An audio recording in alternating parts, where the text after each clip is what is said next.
शख्स की है जिनका नाम अभिषेक है और वो एक गांव के रहने वाले हैं। तो अब मैं आपको ये कहानी अभिषेक के नजरिए से सुनाता हूँ। लेकिन कहानी शुरू करने से पहले मैं आपको कहना चाहता हूँ कि वैसे तो आपने बहुत सी कहानियां सुनी होंगी, लेकिन आज जो कहानी मैं आपको सुनाने वाला हूँ उसे सुनकर आपको बहुत मजा आने वाला है और साथ में डर का एहसास भी होने वाला है। और अगर आप इस चैनल पर पहली बार आए हैं तो चैनल को सब्सक्राइब जरूर करें ताकि आप हमारी इस फैमिली का हिस्सा बन सकें और आने वाली वीडियो आप तक आसानी से पहुंच जाए। दोस्तों, आप सब कहानी को तो पूरा सुन लेते हो लेकिन वीडियो को लाइक नहीं करते।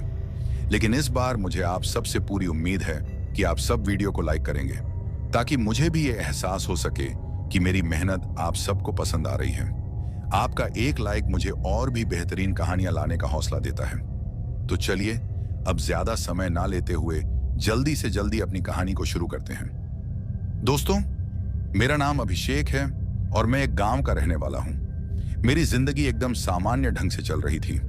आप सबको तो पता ही होगा कि गांव की जिंदगी कैसी होती है, मगर एक बात तो तय है, जो सुकून अपने गांव में मिलता है वो किसी भी शहर में नहीं मिल सकता। भीड़ भाड़ और भागदौड़ वाली जिंदगी से दूर अपने गांव में जीने का जो आनंद है वो कहीं और मुमकिन नहीं।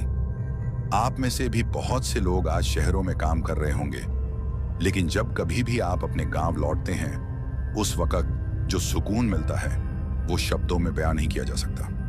खैर, मैं एक मिडिल क्लास परिवार से ताल्लुक रखता हूं। मेरे पापा एक सरकारी दफ्तर में क्लर्क थे।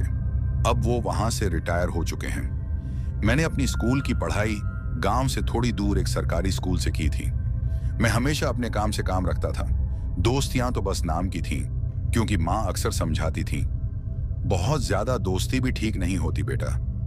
माँ की बातों को मैं हमेशा दिल पर लेता था, इसलिए ना फालतू बातों में दिलचस्पी लेता, ना ही बेवजह किसी से उलझता।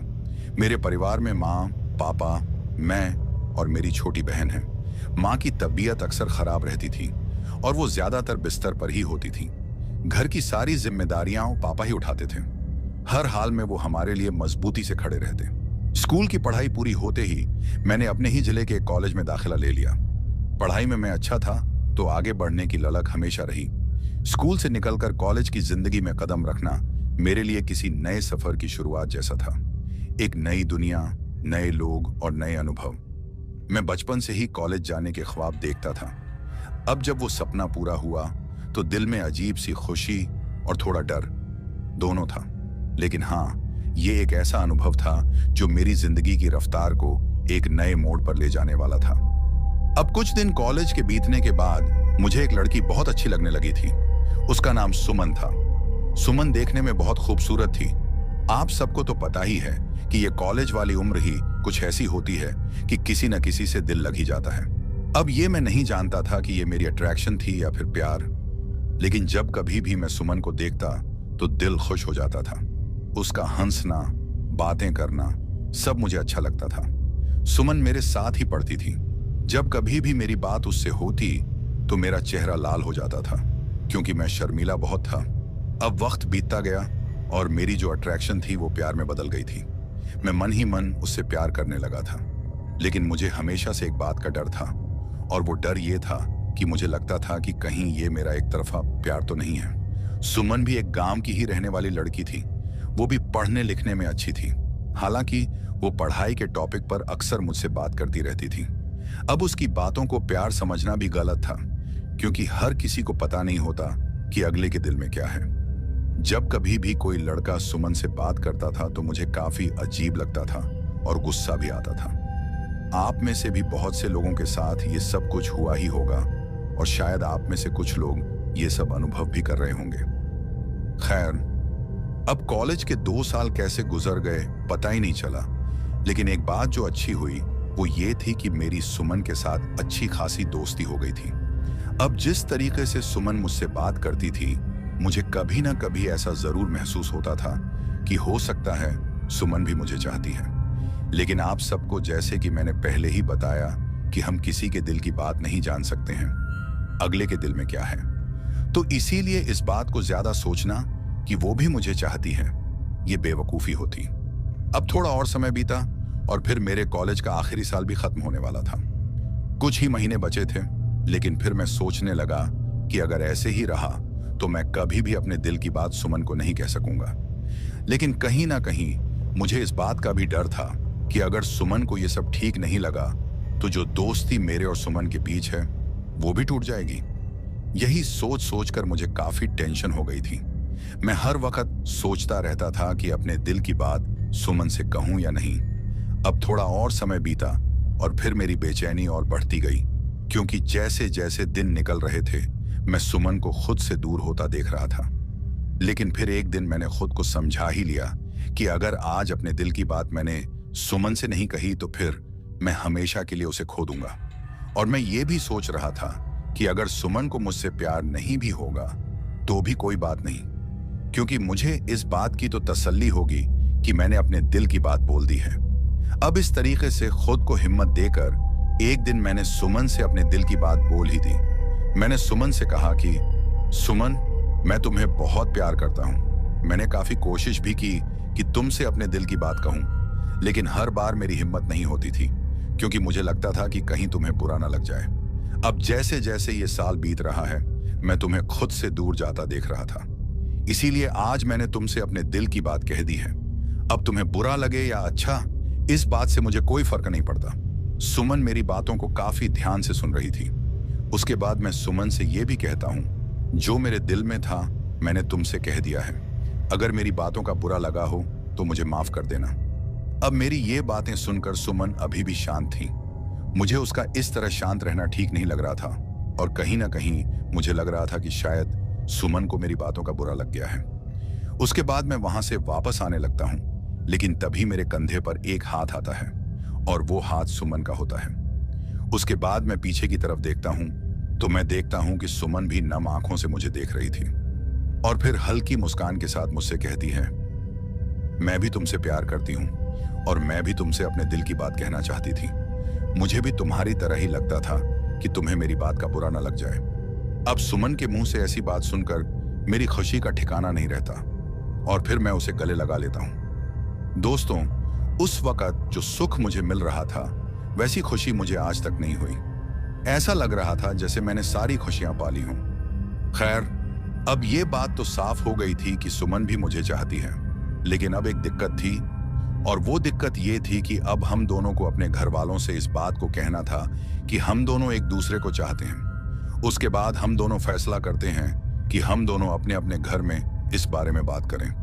उसके बाद मैं अपने घर चला जाता हूं और अपने मम्मी पापा से इस बारे में कहता हूं। पहले पहले तो वो दोनों मुझे थोड़ा बहुत सुनाते हैं, लेकिन फिर मेरी खुशी के लिए मान जाते हैं। अब मेरी तरफ से तो रास्ता साफ था, लेकिन अब सुमन की बारी थी। मैं बस उसके मुंह से सुनना चाहता था कि उसके घर वाले भी मान गए हैं, लेकिन जो मैं सोच रहा था यहां उसका उल्टा हो जाता है। अब 3 से 4 दिन बीत जाते हैं। सुमन कॉलेज ही नहीं आ रही थी। अब मुझे उसकी फिक्र होने लगती है, क्योंकि मैं सोच रहा था कि कहीं उसकी तबीयत तो खराब नहीं हुई। लेकिन फिर एक दिन मुझे एक अनजान नंबर से किसी का फोन आता है, और जब मैं फोन उठाता हूं तो वो कोई और नहीं बल्कि सुमन ही होती है। और वो मुझे रोते हुए कहती है कि मैंने अपने और तुम्हारे बारे में अपने घर में कहा था, लेकिन मेरे घर वाले मान नहीं रहे। मेरे पापा मुझ पर बहुत गुस्सा हैं और मुझसे कहते थे कि तुम्हें हमने कॉलेज पढ़ने भेजा है, प्यार करने नहीं। मेरा घर से बाहर निकलना बंद कर दिया है। और फिर वो मुझसे ये भी कहती है कि मेरा दिल कर रहा है कि अपनी जान दे दूं। तभी मैं सुमन को रोकते हुए कहता हूं, तुम्हारा दिमाग खराब हो गया है जो ऐसी बातें कर रही हो। कुछ नहीं होगा, मैं देख लूंगा, तुम फिक्र मत करो। फिर मैं कॉल को डिस्कनेक्ट कर देता हूं। उसके बाद मैं अपने मम्मी पापा से इस बारे में कहता हूं और फिर मेरे मम्मी पापा सुमन के घर चले जाते हैं। अब मैंने अपने मम्मी पापा को वहां भेज तो दिया था, लेकिन कहीं ना कहीं मेरी घबराहट बढ़ती जा रही थी। अब शाम को मम्मी पापा जब वापस आते हैं तो मैं अपने मम्मी पापा से पूछता हूं, आप लोग सुमन के घर गए थे, क्या बात हुई? तो मेरी बात सुनकर पापा मुझसे कहते हैं, सुमन के पापा बहुत जिद्दी हैं और उनका कहना था कि जब तक आपके बेटे को सरकारी नौकरी नहीं मिल जाती, मैं अपनी लड़की की शादी आपके लड़के से नहीं करूंगा। उसके बाद पापा मुझसे कहते हैं, बेटा, अगर तुम्हें सुमन चाहिए तो उनकी शर्त पूरी करनी होगी। अब पापा के मुंह से यह बात सुनकर मुझे काफी टेंशन हो गई थी। अब इतनी जल्दी कैसे मुझे कोई सरकारी नौकरी मिलेगी? लेकिन फिर मैं ठान लेता हूं कि मैं काफी मेहनत करूंगा। उसके बाद मैं सुमन से भी इस बारे में फोन पर बात करता हूं। तुम मेरा इंतजार करना, मैं नौकरी के लिए कोशिश करूंगा और भगवान ने चाहा तो जरूर कामयाब भी हो जाऊंगा। उसके बाद मैंने काफी मेहनत की। कॉलेज की पढ़ाई पूरी करने के बाद लगभग 1 साल के बाद मेरी नौकरी लग जाती है और अब मेरी नौकरी की खबर सुनकर सुमन भी बहुत खुश हो जाती है। उसके बाद उसके पापा हमारी शादी के लिए मान जाते हैं और फिर मेरी और सुमन की शादी हो जाती है। अब आगे जो मेरे साथ होने वाला था उसके बारे में शायद मैंने कभी सोचा भी नहीं था कि मेरे साथ वो सब कुछ होगा। आज भी जब मैं उस वक्त को याद करता हूं तो मेरी रूह कांप जाती है।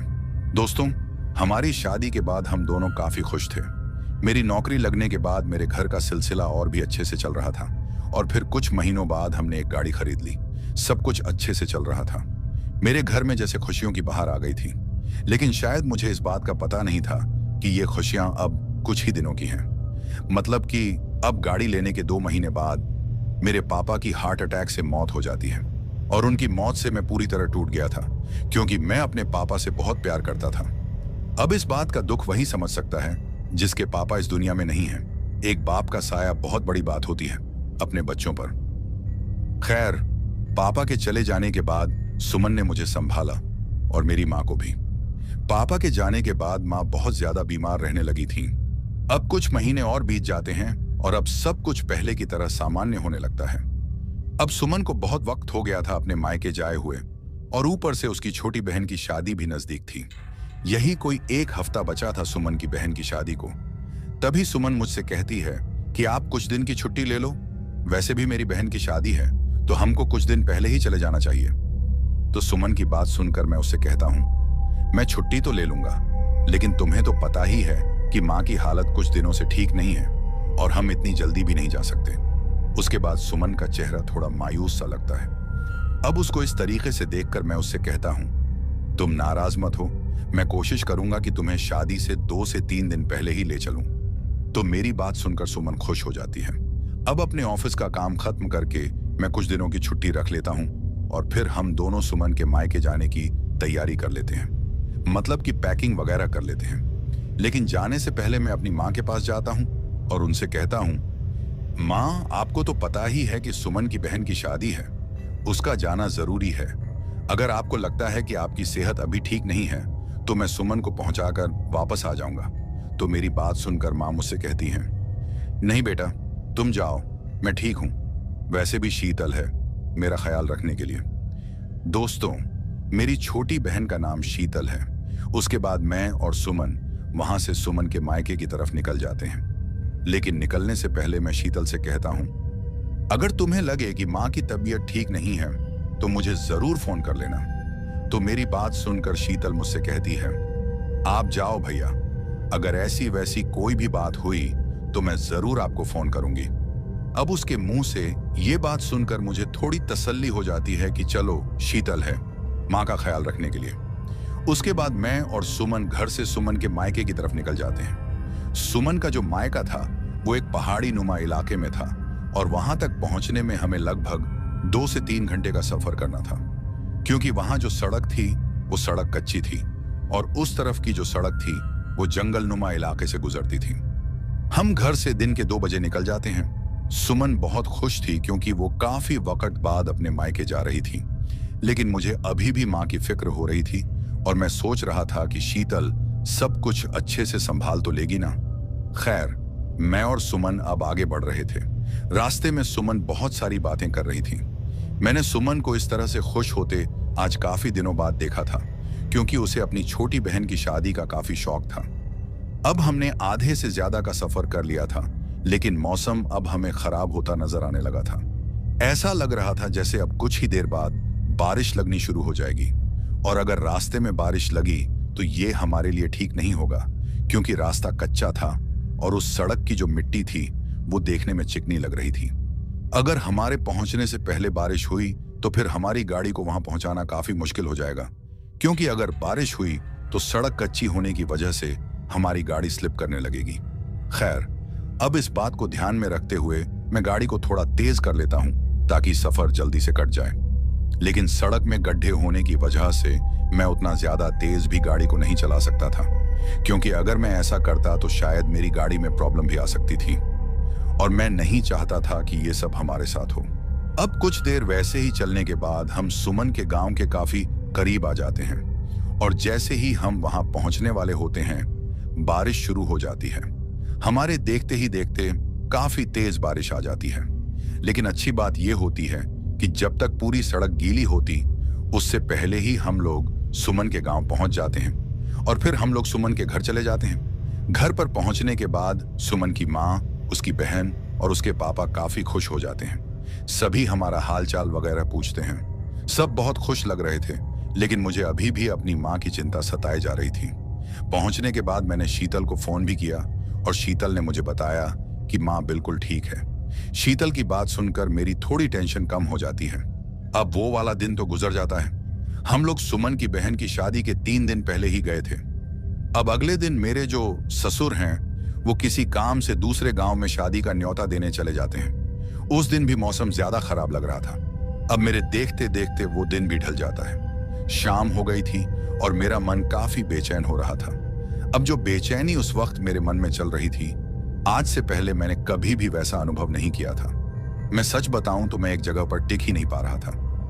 मुझे इस तरीके से बेचैन देख मेरी पत्नी सुमन मेरे पास आती है और मुझसे कहती है कि आप कुछ परेशान से लग रहे हो। तो उसकी बात सुनकर मैं उससे कहता हूं कि नहीं, ऐसी कोई बात नहीं, बस ऐसे ही। तभी सुमन मुझसे कहती है कि मुझे पता है आपको माँ की फिक्र हो रही होगी, लेकिन परेशानी वाली कोई बात नहीं है। मैंने शीतल से माँ का हालचाल पूछा था, वो ठीक है। अभी सुमन मुझसे ये बात कर ही रही थी कि तभी मुझे किसी का फोन आता है और जब मैं मोबाइल को जेब से निकाल कर देखता हूं तो जो फोन मुझे आया था वो शीतल का होता है। अब शीतल को इस तरीके से फोन करता, मैं बिना वक्त गंवाए फोन उठाता हूं और शीतल से कहता हूं कि बोलो शीतल, माँ कैसी है, ठीक तो है ना? तो मेरी बात सुनकर शीतल काफी ज्यादा तो घबराई हुई और रोती हुई मुझे सुनाई देती है। अब उसको इस तरीके से रोता देख मैं शीतल से कहता हूं कि सब कुछ ठीक तो है ना, तुम रो क्यों रही हो? तो मेरी बात सुनकर शीतल मुझसे कहती है कि भैया, माँ की तबीयत काफी ज्यादा खराब हो गई है, वो बात भी नहीं कर रही। चाचा जी और गांव के कुछ लोग उनको उठाकर हॉस्पिटल ले जा रहे हैं। मुझे काफी डर लग रहा है भैया कि माँ को कुछ हो ना जाए। अब शीतल की ये बात सुनकर मैं काफी ज्यादा डर जाता हूँ और शीतल से कहता हूँ कि तुम फिक्र मत करो, तुम माँ के साथ रहो, मैं अभी यहाँ से निकलता हूँ और जल्दी ही हॉस्पिटल के लिए आ जाऊंगा। और फिर मैं फोन काट देता हूँ। उसके बाद मैं अपनी सासू माँ और सुमन से कहता हूँ कि मुझे निकलना होगा, माँ की तबीयत ठीक नहीं है। अब मेरी बात सुनकर वो भी परेशान हो जाते हैं और सुमन मुझसे कहती है कि मैं भी आपके साथ चलती हूँ। तो सुमन की बात सुनकर मैं उसे मना कर देता हूँ और उससे कहता हूँ कि तुम यहीं रहो, मेरी फिक्र मत करो, अगर कुछ ज्यादा ही परेशानी हुई तो फिर तुम्हें भी बुला लूंगा। मेरी बात सुनकर सुमन काफी परेशान हो जाती है और मेरी सासू माँ मुझसे कहती है कि इतनी रात को तुम्हारा यहाँ से जाना ठीक नहीं रहेगा, तुम कुछ देर रुक जाओ, तुम्हारे ससुर जी भी आने वाले होंगे और जैसे ही वो आ जाएंगे उनको भी साथ लेकर चले जाना। अब सासू माँ की बात सुनकर मैं उनसे कहता हूँ कि इतना वक्त नहीं है मेरे पास, वैसे भी ससुर जी को काफी वक्त लगने वाला है आने में। हालांकि मैंने ससुर जी को फोन भी किया था, लेकिन उनका मोबाइल ऑफ आ रहा था। मेरी बीवी सुमन और मेरी सासू माँ को मेरी काफी फिक्र हो रही थी, क्योंकि इतनी रात को वहां से निकलता देख उन्हें अच्छा नहीं लग रहा था। उसके बाद मेरी सासू माँ मुझसे कहती है कि कुछ देर रुक जाओ बेटा, तुम्हारा यहाँ से अकेले निकलना ठीक नहीं है, वैसे भी ये सड़क रात के वक्त ठीक नहीं है और ऊपर से मौसम भी काफी ज्यादा खराब है। मेरी सासू माँ मुझे काफी रोकने की कोशिश कर रही थी, वो नहीं चाहती थी कि मैं अकेला जाऊं। अब जब मैं उनकी बात सुनने को बिल्कुल भी तैयार नहीं होता तो मेरी सासू माँ मुझसे कहती हैं कि बेटा, अगर तुम इतनी जिद कर ही रहे हो जाने की तो एक बात याद रखना, रास्ते में किसी को भी लिफ्ट मत देना, भूल कर भी गाड़ी रास्ते में मत रोकना, क्योंकि ये रास्ता ठीक नहीं है। अब सासू माँ की ऐसी बात सुनकर मुझे थोड़ा अजीब लगता है और फिर मैं उनसे कहता हूँ कि ठीक है सासू माँ, मैं किसी को भी लिफ्ट नहीं दूंगा और ना ही गाड़ी को रोकूंगा। उसके बाद मैं वहां से निकल जाता हूँ। अब जब मैं वहां से निकला था तो रात होनी शुरू हो गई थी, लेकिन मैं ज्यादा ना सोचकर सीधा अपनी गाड़ी को वहां से निकालकर आगे की तरफ बढ़ जाता हूँ। सब कुछ सामान्य लग रहा था। अब मेरे देखते देखते अंधेरा पूरी तरह पसर जाता है और फिर काली घनी रात हो जाती है। मौसम खराब होने की वजह से हल्की फुल्की बूंदाबांदी भी शुरू हो जाती है। अब बारिश की बूंदों को कार के शीशे पर पड़ता देख मैं गाड़ी थोड़ी तेज कर लेता हूँ और सोचता हूँ कि जब तक ये बारिश पूरे तरीके से शुरू हो उससे पहले ही मैं इस सड़क को पार कर लूं। लेकिन कभी कभी जो हम सोचते हैं वो होता नहीं है। शायद मैं इस बात को नहीं जानता था कि जिस सड़क को मैं जल्दी से पार करने के बारे में सोच रहा था वो इतनी आसानी से तो पार होने वाली नहीं है, क्योंकि अब जो मेरे साथ होने वाला था उस बात से मैं बिल्कुल अनजान था। मैं ये नहीं जानता था कि अब कुछ ही देर में मेरा किसी ऐसी चीज से सामना होने वाला है जिसकी शायद मैंने कभी कल्पना भी नहीं की थी। खैर, अब मैं काफी तेज गाड़ी चला रहा था। अब कुछ देर तक तो सब ठीक रहता है, लेकिन फिर तभी मुझे कुछ दिखता है, और मुझे जो दिखता है वो ये था कि मेरी गाड़ी की जो हेडलाइट्स थीं वो काफी दूर तक पड़ रही थीं, और जितनी दूर उन हेडलाइट्स की रोशनी पहुंच रही थी मुझे कोई चलता हुआ नजर आ रहा था, मतलब कि जैसे कोई आदमी चल रहा हो। अब जैसे जैसे मैं करीब आने लगता हूं तो मैं देखता हूं कि जिसको मैं आदमी समझ रहा था वो आदमी नहीं बल्कि एक औरत थी।